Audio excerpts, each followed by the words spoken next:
Definitely get one with a brush like this. This brush is a little bit bigger than the 4-inch opening of the vent, so it scrapes all the dust off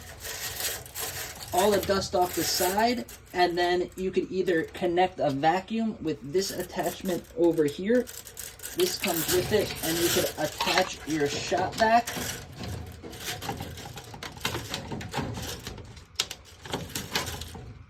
So there we go. My shop vac's over there. It's a big, rigid 6.5 horsepower shop vac. But if you have a smaller one, as long as you have like 3 to 5 horsepower, you should be good. And then now the brush is going to loosen everything up, and the vacuum is going to suck everything out. Now you may see a lot of videos on YouTube where you see them doing it from outside. That's a different method. That's when you turn the dryer on so there's airflow, and then you brush it and everything blows out. People post these videos because after making 1,000 videos about dryer vent cleaning, I figured out that people like seeing lint flying everywhere, like the satisfying lint flying everywhere, but that's the worst way to do it because you make a huge mess outside in the environment, and then you have to spend time picking up all of the lint. But with the vacuum is the best way because there's no mess outside or no mess inside. So now I'm going to attach my vacuum right here.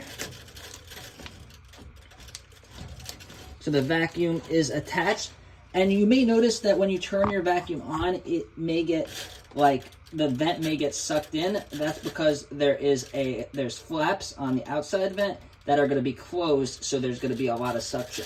So now I'm going to turn on my vacuum.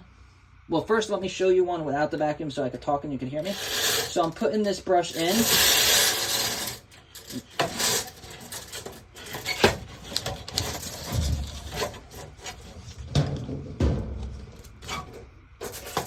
This brush is in. And then now I am going to put the next brush on my drill. So it's on my drill, and then I am going to line it up right. And now it is attached. So I'm going to keep doing this until I reach the end of the vent. And like I said, most vents have a cover over it, so you'll know when you're done because you won't be able to feed the brush in anymore.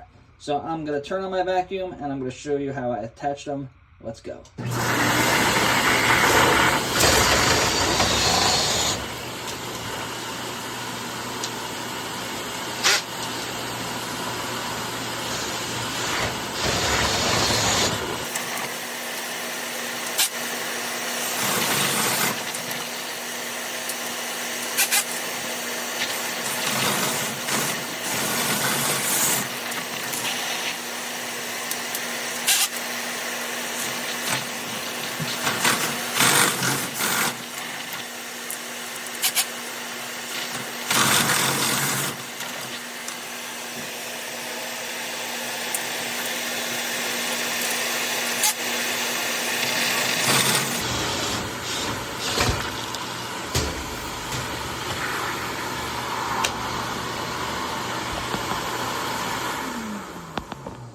So you're sure that the brush wasn't going any further in. So now we're going to bring the brushes out.